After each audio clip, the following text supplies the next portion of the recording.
de Serigne Safal. Serigne Safal est expert en finance. Il a écrit un poème sur la diaspora mouride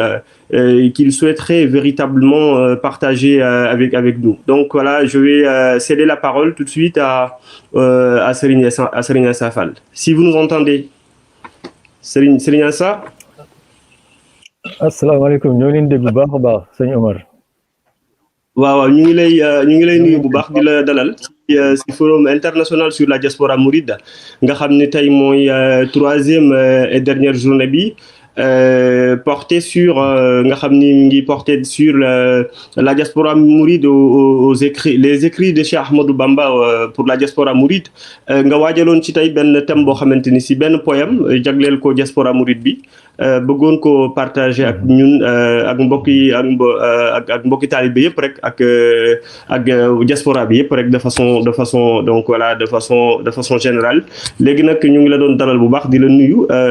di la dalal di la bàyyee kàddu gi rek nga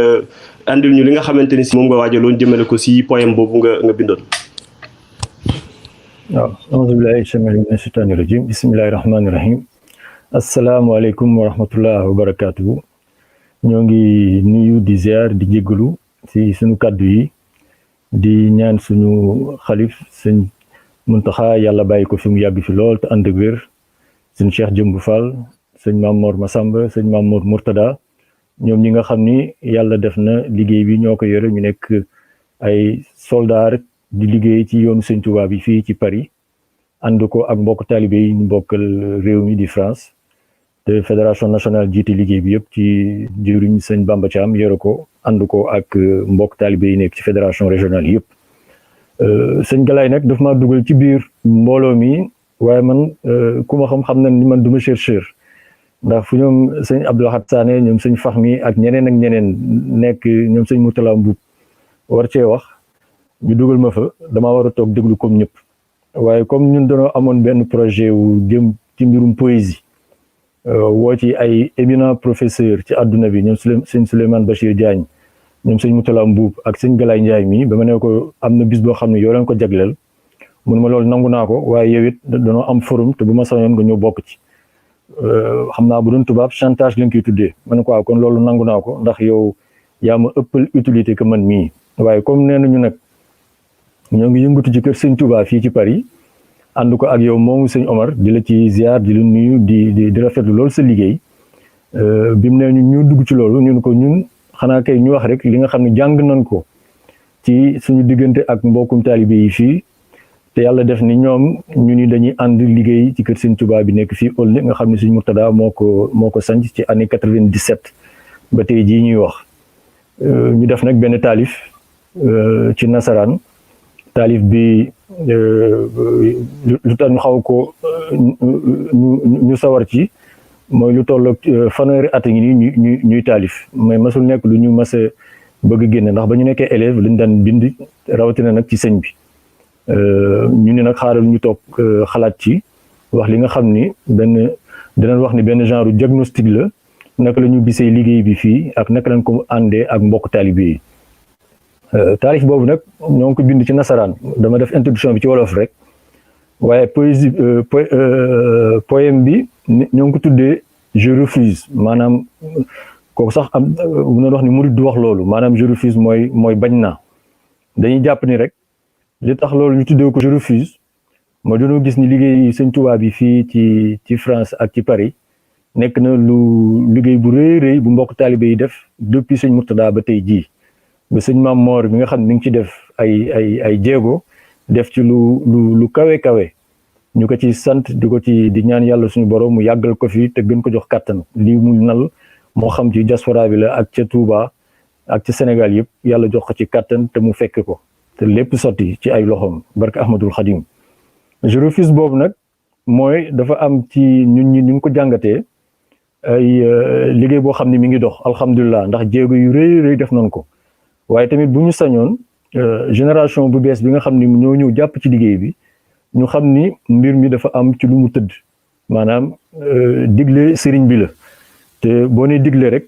ab charte la da nga cey war a dugg ba pare war ko respecté waaye waroo ko def yow ñu mu la soobee ak ni nga ko xalaatee ak ni nga ko jekkoo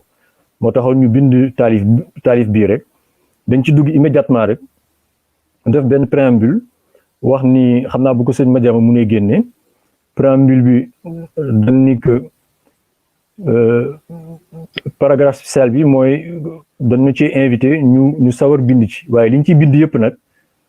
dañ koy teg ci biir ni sëñ bi tamit tàmmee di bind mu nekk benn genre hommage bu ñu rendre sëñ Touba maanaam léppam ci taalif la du ciy ëpp moo xam lii weser la lii ay woy la waaye fa ñu jàngee ni sëñ Touba bokk ci rek boo jëlee mbirum poésie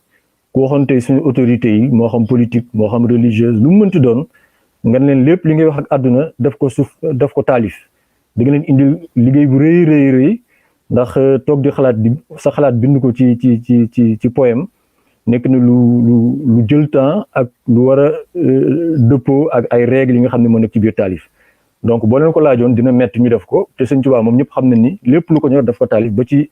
lam daan bindal njabootam sax da ko daan taalif rawatina nag yi nga xam ne mooy xasidaam yi ñu xam loolu mooy préambule bi plan bi nga xam ne doon ko situé woon plan bi juróom benn buntu la rek bi ci njëkk mooy wax ci sëñ bi rapidement ñaareel bi mooy tudd exil bi maanaam li ñu ko déporté yóbbu ko ñetteel bi mooy ñun ñii naka la ñuy dundee taalibe boobu ñeenteel bi mooy ñi nga xam ne ñoo ngi dund te jekku àdduna te xëy na kenn gisagu leen ci liggéey seen Tuubaa bi te nee nañu ay taalibe lañu ak ñi nga xam ne dañuy jàpp ci liggéey bi nee nañu waaye bokkuñu ci communauté mouride bi te nee nañ ay mouride lañu juróom benneel bi nag di wax ni ñoo ngi jéggulu te ñaan seen Tuubaa bañ ñu jàppee leen taxawuñu jàppale ñu dimbali ñu bu ñu dugg ci biir tawfeexam ñeent xalaat nag moom moo ñu inspiré bi ci njëkk mooy ku jàng moyen bi naa fi da nga xool ni sëñ bi yonent Yàlla Muhammad sallallahu alayhi wasallam la ci wax ci tàmbali ba ci jeexantal ba waaye mosu tudd turam ñu ni dañuy jéem tamit def taalif bi jagleel ko sëñ bi waaye duñ tudd turam benn yoon ñaareel bi ci biir moyen bi naa fi dañuy gis ñett vers yi njëkk yi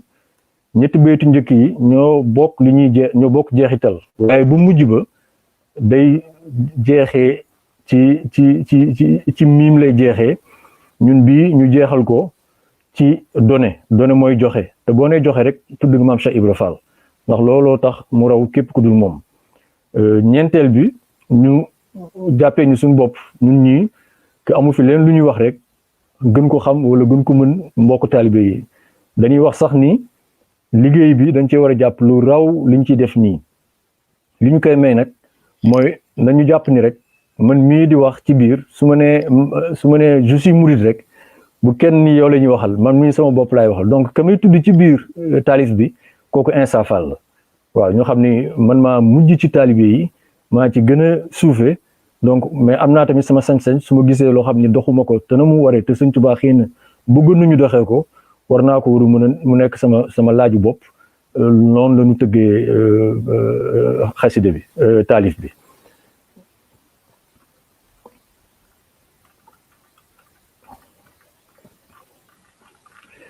ñu commencé ko donc ci première partie bi lui mooy moom waaw di laaj sëñ Madiama bu mënee yéege waaw bismillah première partie bi lui il a appris dans l'ombre de Mame-Mor Anta Sali dans la famille des nobles soufis que sont les Mbaki. Il a servi dans l'école de son valeureux père de Kadi pour apporter à l'humanité ce qu'aucun être ne pourra lui donner. Il a éduqué, enseigné, guidé et protégé son entourage dans le Baol. Il leur a appris les sciences et grades des Khoutb et des pôles. Il n'aura jamais voulu que l'histoire de ses ancêtres s'envole. La vie comme l'humanité se glorifie de nous l'avoir donné. Le rappel à Dieu de son défunt père a marqué dans l'esprit de tous ceux qui l'avaient accompagné qu'un titre offert par le Damel tant souhaité le laissa de marbre parce que son Seigneur,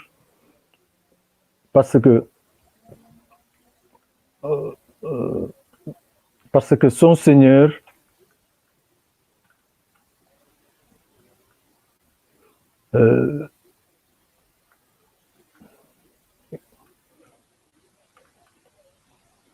le laissa de marbre parce que son Seigneur ne lui a pas donné. Son célèbre appel à ceux qui voulaient devenir aspirants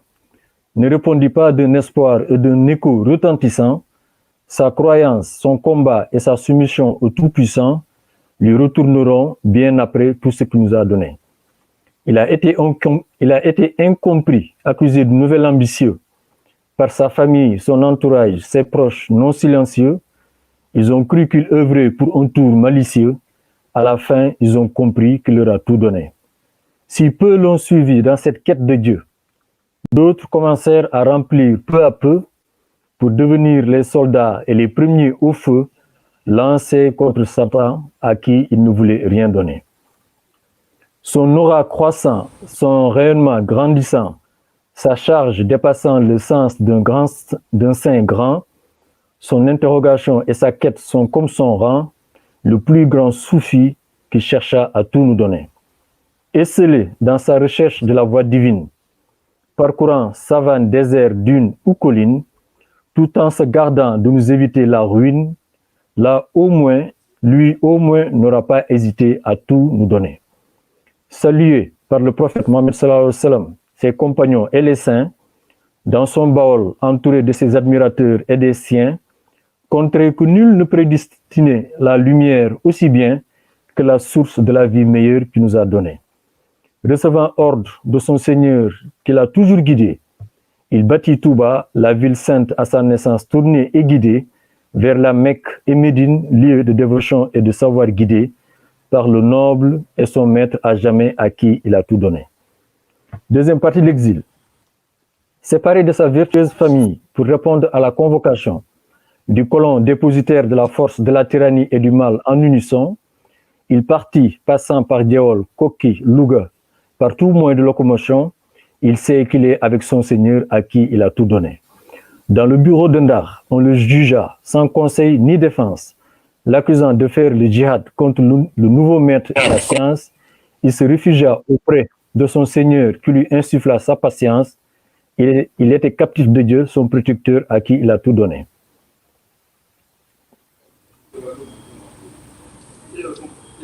Fait prisonnier, puis pris de force et arpentant les cales de Pernambouc, on l'exila loin des siens dans les terres et mers comme un bouc qui erre dans la forêt classée et hostile au centre de l'Afrique. On croirait qu'il nous a oubliés. Non, il est parti pour tout nous donner.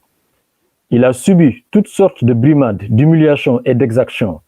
Le contrat avec son Seigneur lui empêchait toute contestation. Remords, regrets, plaisir, joie, aide ou toutes sortes de manifestations. Sa croyance intacte jusqu'à son retour lui a enseigné de tout donner. Le laissant vivre dans la contrainte de corps et d'esprit, dans la misère et l'endurance toujours surpris, du prochain tour d'humiliation sans aucun cri, il a tout subi car il voulait tout nous donner. Le colon, constatant son échec cuisant, décidant de le ramener chez lui parmi ses partisans, il retourna après des épreuves de plus de 7 ans,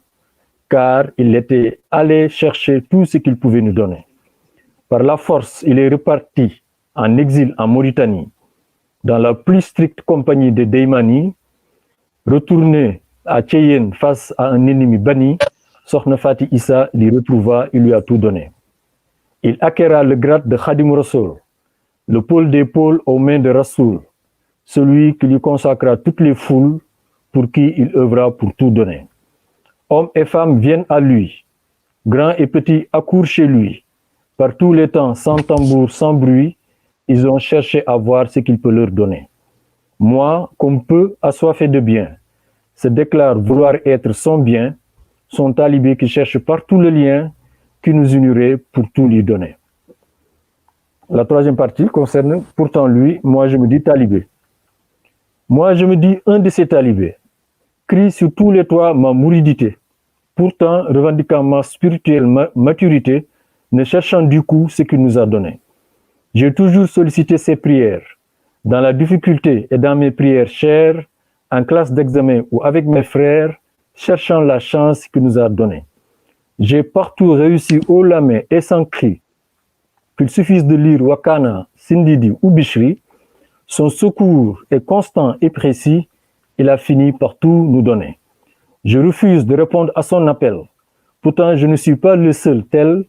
que tous ceux qui sont des pelles qui, en retour, ont beaucoup à lui donner. Je refuse d'amener mes enfants dans leur centre éducatif, leur école ou leur colonie dans le centre des grandes villes et les petits pensent à leur ventre car leur instruction, pourtant, ce que nous a appris et donné. Nous sommes nombreux et surtout en légion, dans les chorales, les groupes de compassion, à se servir de lui sans aucune passion, ne cherchant à la limite rien à lui donner. Dans les cités, nos enfants nés ici ne mesurent pas la signification de leur origine au fur et à mesure qu'on les voit dans tout ce que cette société a de souillure, ce qui est loin de l'enseignement qu'il nous a donné. Ma vie de privilégié, nous sommes intellos, cadres ou ingénieurs, dans les hautes administrations ou penseurs, de l'économie, de l'industrie ou et en faveur de tout ce que ces pays cherchent à donner. Je m'assimile à être la fierté du mouride. On m'assimile à un vrai talibé mouride, un sadiq, et je fais tout ce qu'un mouride, alors je ne veux rien lui donner. Je gagne presque 4 fois le SMIC. Je travaille sans grand risque. J'achète souvent du très cher musc pour moi tout seul et peu pour lui donner. Je roule en voiture de standing ou de classe, uniquement donnée pour le standing de ma classe. On ne la retrouve pas en standing de masse. En retour, avec mon standing, rien à lui donner. Je suis à l'aise dans nos bureaux climatisés. En hiver comme en été, sans nos airs stigmatisés, on se soucie peu de la vie des autres marginalisés. Pourtant, à cela, il leur a tout donné. J'ai constitué une grande épargne à ma banque. Je la garde soigneusement telle une bonne planque. Les finances et l'argent, je ne suis jamais en manque, mais je me soucie peu de sa famille à qui il a tout donné. L'appartement où j'habitais jadis m'appartenait. Je n'y ai jamais reçu de talibé pour qu'il n'y ait pas l'air d'un local religieux ou d'un daïra né dans cette zone cousue de peur de le leur donner. Mon mérite, je viens de m'acheter ma propre villa, un havre de paix reculé des pratiques et autres racas. J'évite de croiser les talibés afin de ne pas aller en bas de l'échelle sociale qu'il a nivelée avant de nous la donner. J'ai des aptitudes et avantages par dizaines,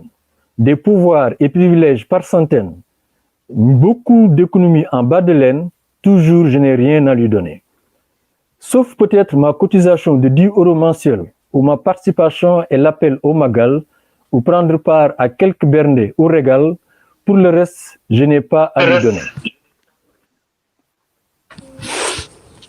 Wow, voilà. Merci beaucoup sëñ Essa donc ñu ngi lay sant bu baax di la gërëm vraiment si taalif bu am solo bi nga xam ni moom nga ñu andil. xam naa dañu lay bàyyi rek parce que waaw dañu lay bàyyi rek xam naa nga tënk ndaxte li ñuy des ci waxtu xam naa bëriwul donc dañu lay bàyyi rek dans 3 minutes bu ko defee incha allah. nga daal di tënk li nga xam ne moo des ci taalif bi.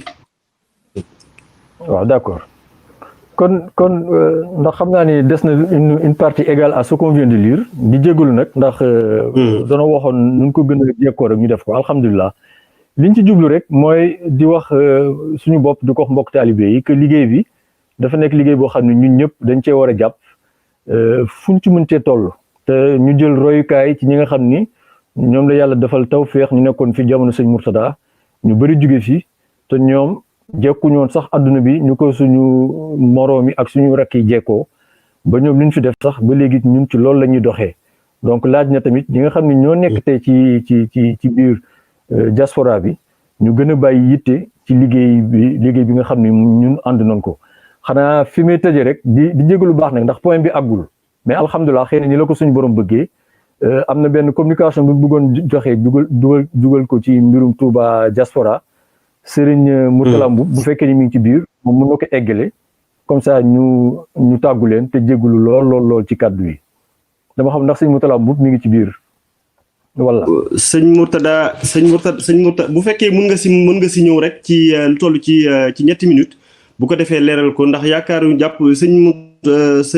Mourtada Mboup jamono yi nekkul en ligne bu fekkee di nga si mën a ñëw dans 3 minutes rek donc de façon très brève. donc liggéey boobu mooy liggéey nga xam ni bi nekkee ci Covid bi ba état Sénégal jëlee mesure ni kenn dootul rapatrier lu fi wàcc ci bitim réew la mbokk taalibe yi dajale woon waa France jiitu ci ànd ci ak waa Espagne ak waa Italie taxawaloon benn kuréel naka la ñuy liggéeyee ba jël dajale xalaat yëpp mu nekk benn say ñu def suñu liggéey suñu benn mbokk taalibe bu baax tudd sëñ Alé Sarr moom moo amoon xalaat bi sax ni ñu dajale ñëpp ñu taxawal kuréel googu ànd ko ak yeneen dëkk Europe bi yàlla def bañ defee loolu bañ ca génnee ba jël liggéey ba jébbal ko sëñ Chérif Fanta Madi mu jox ko sëñ Mame Mor mu àgg ci xalif général ci semaine bi lañ ci teg rek mu mel ni que mesure ba état Sénégal génn na ci ñu sante ko suñu borom bu baax a baax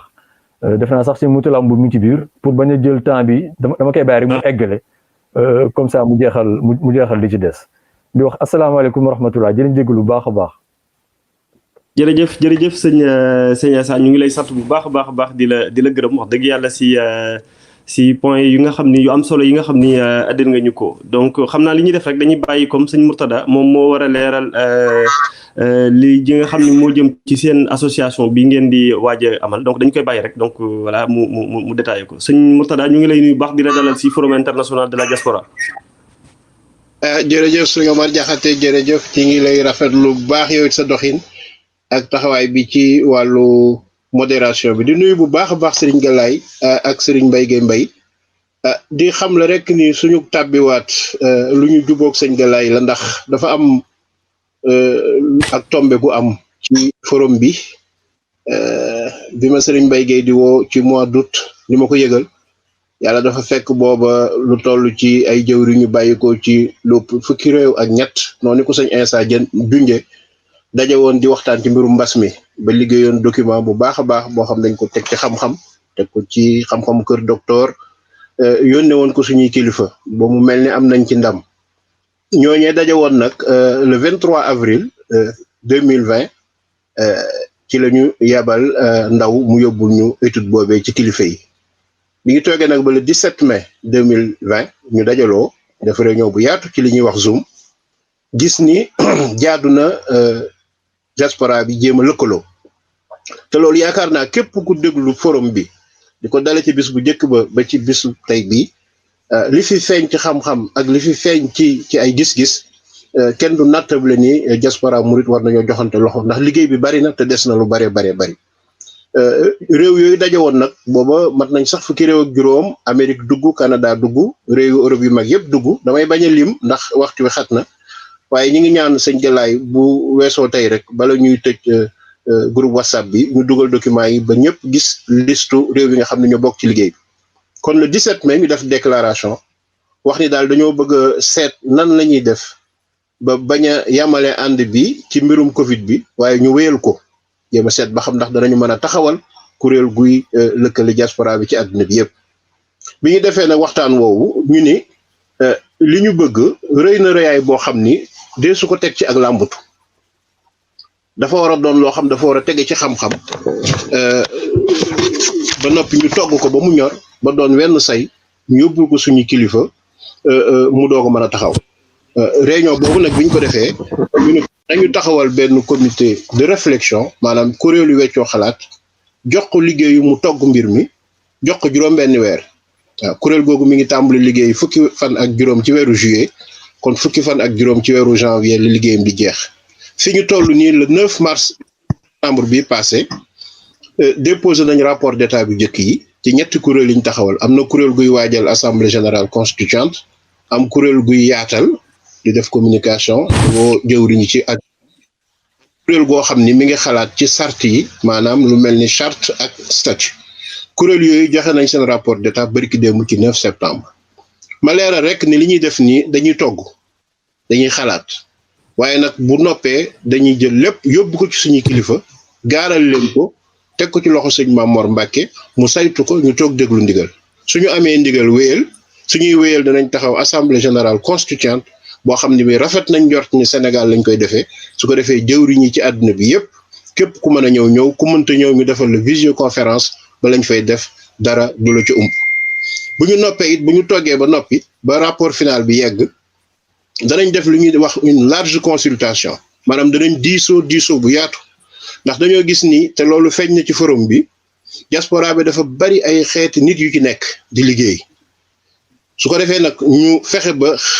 xeeti acteurs yooyu nekk ci biir diaspora bi kenn ku ne ñu jébbal ko rapport final bi laaj leen ci seen gis-gis lu mel ni théologiens yi ak imam yi ku mel ne sëñ Galaye Ndiaye ñoom ak sëñ Khadim Bousso mu New York ñu mel ne ñi yëngatu ci kuréelu Baye Fall yi ñu mel ni ñi yëngatu ci université yi di def ay recherche scientifique yi ñu mel ne ñuy taxawu kuréelu Soxna Jaara yi waaye surtout ñaar yi may bëgg a lim mooy ñu mel ne ñi taxawu ndawi sëñ Touba mu génération yi gën a féete ndaw ndax ci biir diaspora bi problème intergénérationnel am na fi am na xale yu dëgër léegi weesu nañ 20 fukki at ak juróom ñi ngi taxaw bëgg a tàbbi ci liggéey bi war nañoo xool nu ñu leen di dugale ci liggéey bi ndax mag ñi ñoo ubbi woon ñu ko sëñ Insa waxe waaye war nañoo yaatal ndaw ñi kon ndawi sëñ Touba yi nañ leen boole ci consultation large boobu opérateur économique yi dañ leen ci boole ndax loolu sëñ Galaye doon junj ci wàllu économie te daayira war koo man loolu lépp daañ ci taxaw ci gàttal daal fii may wax ak yéen xam ne pencum ndawi diaspora bi yoo xam ni ndaw yi juróom fukki réew ak juróom benn ñi ngi ci danañu dugal liste bi ña ngay diisoo am na ñetti commission yoo xam ne da ngay liggéey incha allah bu yeggee danañ siiwal liggéey bi ñu ne woon kon nañu tàbbiwaat yi ginnaaw tombe gi rafet na ndax bi ko ñee di xalaat ca mois d'avril fekkagul woon sax booba gis-gisu forum bi taxaw bi forum bi ñu tàbbal ci Serigne Insa Fall tàbbi ni kon nañu ërfale liggéey defe naa ku déglu communication yi li nga xam ne diaspora bi war nañoo ànd waaye nag lépp lu ñuy defee ci ndigal lay doon dañuy étudier statut yi projet de statut étudier projet de programme étudier lépp lu aju ci mbir mi def li ñuy wax note d'orientation am projet de charte def consultation large ci borom xam-xam yi ci diaspora bi yëpp tàmbalee ko ci théologiens yi ak ulama yi duñu bàyyi kenn ba ci opérateur économique yi suñu noppee nag doog a def rapport final gaaral ko suñuy kilifa buñ ñu joxee ndigal ñu woote ca Sénégal ñuy jéem a sas kuréel boobu ñii ci nekk nag nii jiite xalaat yi ak togg bi du caagee ne ñoo koy jiite ji ñoom juróom-benn weer rek la ñu am man lañ jiital ci comité de réflexion boobu teg ci ku ñuy wax Serigne Fallou Samb ma nga ca Amérique moo jiite woon Kongaaf secrétariat général bi sëñ Insa Fall mii lañ jiital teg ci Serigne Abdou Ndiaye bu Cagliari ba ca Italie sëñ Insa Fall Paris la nekk commission yaatal bi sëñ Cheikh Mbacke bu Italie moo ko jiite mooy contacter réew yëpp wax leen concept bi képp ku ko rafetlu dugg ci pencum ndawi diaspora commission bi waajal assemblée générale bi moom ku ñuy wax sëñ Thierno Fall moo ko jiite ànd ko ak sëñ Cheikh Sylla bu Suisse sëñ Thierno Fall Danemark la bokk commission bi yore nag mbiri charte ak statut yi moom ku ñuy wax Ababacar Thiax moo ko jiite mi ngi bokk ci Touba Espagne léegi nag kuréelu pencum ndawi diaspora bi moom ñetti jëwriñ lañ teg ci seen bopp muy Serigne Bamba Thiam bu France Serigne Mor Mbow bu Turquie ak Serigne Mbaye Sow bu Portugal kon loolu mbokk yi la ñuy jàpp ni war nañ koo siiwal yëgle ko di ñaan ngeen defal ñu ci ñaan yéen ñëpp di ñaan suñu borom jàppale ñu ba rapport final bi tege ci yoon li ñuy togg ñor ñu gaaral ko suñuy kilifa bu ñu joxee ndigal ñu wér asalaamaaleykum wa rahmatullahi taala wa barakaatu jërë ngeen jëf. xanaa sëñ nga baal ma rek damaa bëggoon a beral Serigne Mbaye Guèye Mbaye ndax acteur spécifique yi ne ci diaspora bi dañoo bëgg ñoom it ñu fexe ba am kuréel goo xam ne dafay toppatoo way tuubeen yi te ñu gis ni moom concept bi mu yor di ci liggéey Italie depuis ay at nga xam ne yàlla def na moom kóllëre ci liggéey bi ndax bokk naa ci ñi leen di faral di defal conférence ak professeur Galaye mas naa leen invité sax ñoom waa ANSAR ci Suisse ñu ñëwoon ci journée culturelle bu sëñ Mame Mor teewe maa ngi nuyu Fallou Alba maa ngi nuyu Abdourahmane ñoom ñu bëgg na conceptu sëñ Mbaye Guèye Mbaye boobu ñu yaatal ko ci biir àddina bi yëpp ba fépp foo xam ne fii ay jëwriñ ña nga fa su amee way tuub yu askanoo ca réew mooma ñu wut jëwriñ facilitateur yoo xam da leen di jàppale di roy sëñ Mbaye Guèye Mbaye ci liggéeyam loolu bokk na ci acteur spécifique yi nga xam ne bëgg nañ leen a bàyyi xel kon ci gàttal foofu la liggéey bi toll ba ñu demee ba ca kanam ba am ci ndigal danañ ko gën a siiwal jërëjëf sëñ Omar Diakhaté jërëjëf sëñ Galaye jërëjëf sëñ Mbaye Guèye Mbaye sëñ Insa jërëjëf salaamaaleykum wa rahmatullahi taala wa barakaatu. waaleykum salaam wa rahmatullah jërëjëf Baye Mourtala macha allah si leeral yi am na solo lool association boobu moom li ñuy def rek mooy xanaa di ñaan suñu borom subhanahu wa taala mu def ci ak jàppandal ndaxte daanaka boo xoolee sax mën nañu wax ni forum international bi dafay constituer une sorte de prolongation ci li nga xamante ni si mooy initiative bi nga xam ni am ngeen ko bëgg a taxawal benn association boo xam ne day regrouper donc voilà toute la diaspora mouride du monde entier donc loolu yaakaar naa lu am solo la ñu ngi ñaan yàlla rek mu def ci tawfeex bu baax def si ak jàppandal. Donc nous allons tout de suite faire un bref résumé de l'intervention de Serigne Issa Fall, justement, qui a écrit un poème sur la diaspora mouride qu'il a intitulé Je refuse. Donc voilà, il a évoqué donc le poème est constitué de 6 grandes parties où il a intitulé premièrement lui. Donc voilà, il a parlé sur l'exil et pourtant moi je me dis talibé, ma vie de privilégié et j'évite la communauté. Probablement il ne m'oubliera pas. Donc voilà, qui constitue l'ensemble des points effectivement qui composent justement son poème. Il a dit donc dès le début que pourquoi il a écrit le poème, parce qu'il y a 4 idées justement qui lui ont inspiré à écrire ce poème. Premièrement, il dit que donc il considère que dans Mawahibun Nafi, bon, il fait partie justement des écrits de Cheikh Ahmadou Bamba. C'est un poème où Cheikh Ahmadou Bamba a écrit. Il dit donc le Cheikh n'y a jamais mentionné nommément le nom du prophète Mohammed sallallahu alayhi wa sallam. Deuxièmement, il considère justement que dans Mawahibun Nafi, les rimes de 3 vers fermés par un quatrième sur tout le texte, une première partie d'exaltation sur le Cheikh est une exhortation pour les talibés. Donc voilà, il terminé. C'est un poème aussi qui a terminé sur tous les 4e vers par donner, donc le verbe donner, en hommage à Mame Cheikh Ibrahima Fall. Mais aussi il a relevé dans Mawahibun Nafi les exhortations aux talibés s'adressent d'abord à moi, qui doit être le dernier des fidèles du Cheikh. Donc voilà, c'est un texte qui n'est nullement une leçon, mais plutôt une invite à vouloir nous dépasser, car quoi qu'il en soit, Serigne bi mënuñu ko fay. Donc voilà, c'est l'ensemble des grandes idées qui ont motivé Serigne Issa Fall justement à écrire donc le poème. Serigne Issa ñu ngi lay sant bu baax a baax di la gërëm ci daanaka lu ci ëpp sax leeral nga ko ci wolof yak duñu ci dellu si waat xam naa ñu bañ la téye lu yàgg rek dañuy daal di jox ki nga xam ni mooy Pape Demba mu daal di koy mu ñëw ci intervention bi nga xamante ni si sëñ Issa def na ko ak projet bi nga xam ni am ngeen ko bëgg a taxawal benn association boo xamante ni si dafay regrouper diaspora monde entier bi ci benn kuréel ci benn association. Donc voilà, je rappelle aussi que à ceux qui nous écoutent en français, il y a aussi donc voilà, l'intervention du professeur Mourtada Mboup qui vient tout simplement de donner une information très importante qui tourne autour de la création, de mettre en œuvre une association qui regroupe tous les disciples mourides de la diaspora autour d'une association justement qui va réfléchir sur les problématiques auxquelles jusque-là la communauté mouride donc de la diaspora donc voilà est confrontée.